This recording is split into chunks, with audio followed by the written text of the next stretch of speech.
But here's the frustrating part. The navigation is pretty basic. This robot gets lost more often than a tourist without GPS.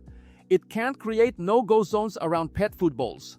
And there's no obstacle avoidance, which means if Fido has an accident, you might have a bigger mess to clean. You'll love this if you want proven pet hair performance with self-emptying convenience, but you're okay with a robot that needs some babysitting. It's reliable for the actual cleaning part. 3.5 out of 5 stars. Excellent at the core job of pet hair removal. But those navigation limitations feel dated in 2025.